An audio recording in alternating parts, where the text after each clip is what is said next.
நாட்டுக்கோழி சிக்கன் இருக்குது, என்ன செய்யலாம்? உனக்கு என்ன டிஷ் வேணும்? சிக்கன் பிரியாணி பண்ணல டேஸ்ட்டாக அதை பண்ணு.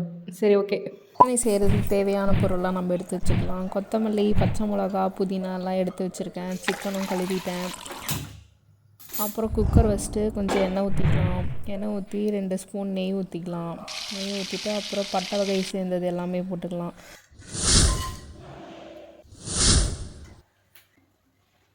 வெங்காயம் கொஞ்சம் போட்டுட்டு நல்லா கோல்டன் ப்ரௌன் ஆகிற வரைக்கும் நல்லா அதை ஃப்ரை பண்ணிகிட்டே இருக்கலாம். ஃப்ரை பண்ணதுக்கப்புறம் 2 ஸ்பூன் இஞ்சி பூண்டு பேஸ்ட்டு போடலாம்.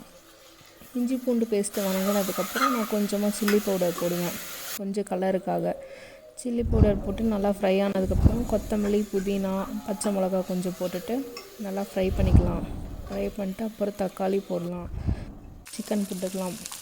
சிக்கன் நல்லா மசாலாவோடு நல்லா ஃப்ரை ஆனதுக்கப்புறம் நான் வந்து 3 டம்ளர் 1.5 டம்ளர் வந்து நான் ரைஸ் எடுத்திருக்கேன். அதனால் 3 டம்ளர் தண்ணி ஊற்றிருக்கேன். அதுக்கப்புறம் தண்ணி கொதித்ததுக்கப்புறம் அரிசி போட்டுக்கலாம். அரிசி போட்டுட்டு நான் வந்து விசில் வைக்க மாட்டேன். விசில் வைக்காமல் ஒரு லோ ஃப்ளேம்லேயே ஒரு 20 மினிட்ஸ் வச்சுட்டு அதுக்கப்புறம் ஓப்பன் பண்ணி பார்த்தா நம்ம பிரியாணி ரெடி.